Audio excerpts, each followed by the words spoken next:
শ্ৰদ্ধাৰ সাংবাদিক বন্ধুসকল আৰু আমাৰ গোৰেশ্বৰ অঞ্চলৰ প্ৰায় 25টা বিভিন্ন দল সংগঠনৰ এই আজি নাগৰিক সভাত উপস্থিত থকা বিষয়ববীয়াসকল শ্ৰদ্ধাৰ ৰাইজ, আজি এটা বিশেষ বিষয়ত আজি এখন নাগৰিক সভা অনুষ্ঠিত হ'ল। যোৱা আমাৰ গোৰেশ্বৰত যি ভাৰতীয় জনতা পাৰ্টিৰ এখন কাৰ্যকৰ্তা সন্মিলনত মাননীয় মুখ্যমন্ত্ৰী আমাৰ গোৰেশ্বৰৰ উৰণীয়া সেতু সম্পৰ্কত এটা মন্তব্য আগবঢ়াইছিল, যিয়ে গোৰেশ্বৰ অঞ্চলত খলকনিৰ সৃষ্টি কৰিছিল। সেই সম্পৰ্কে আলোচনা কৰাৰ কাৰণে আজি আমি দল মত নিৰ্বিশেষে ৰাজনৈতিক অৰাজনৈতিক জাতীয় সংগঠন ৰাইজ লগ লাগি আমি এখন নাগৰিক সভা অনুষ্ঠিত কৰিলোঁ।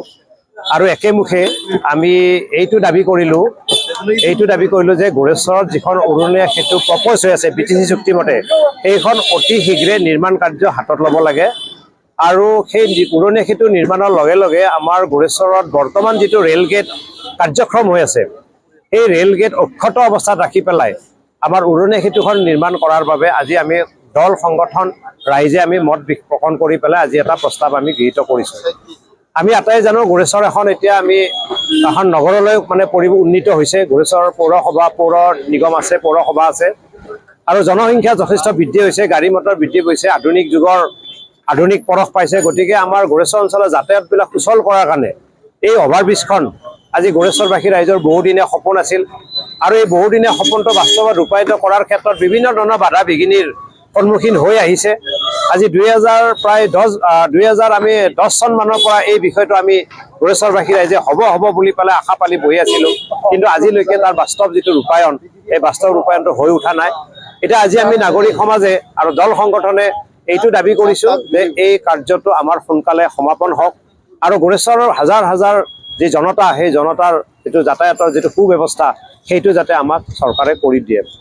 আৰু গোৰেশ্বৰত আমি এইটো কথাও আমি ক'ব লাগিব যে ব্যৱসায়ী সমিতি, গোৰেশ্বৰ এখন ব্যৱসায়িক অঞ্চল, আজিৰ নহয় আজি কেইবা দশক ধৰি গোৰেশ্বৰত এখন ব্যৱসায়িক অঞ্চল হিচাপে অসমত মানচিত্ৰত প্ৰতিষ্ঠিত হৈ আছে।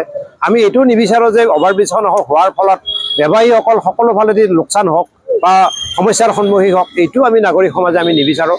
তেওঁলোকৰ ব্যৱসায় চলি থাকিব লাগিব, কাৰণ ব্যৱসায়ী যদি নাথাকে এইখন নগৰ বুলি আমি কেনেকৈ ক'ব পাৰিম। গতিকে ব্যৱসায় চলিব লাগিব, ৰাইজৰ যাতায়াত সুচল হ'ব লাগিব, আৰু আমাৰ যিটো ৰেল গেট বৰ্তমান কাৰ্যক্ষম হৈ আছে, সেই ৰেল গেটো থাকিব লাগিব।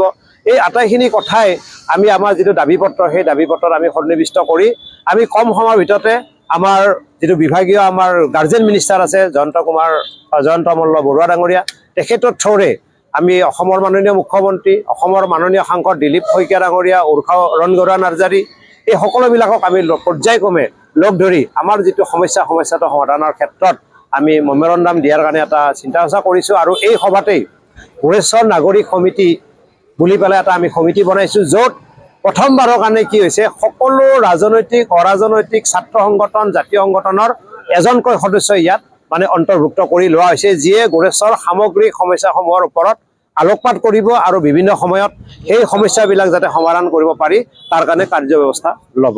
এইখিনি আজিৰ সভাৰ উদ্দেশ্য।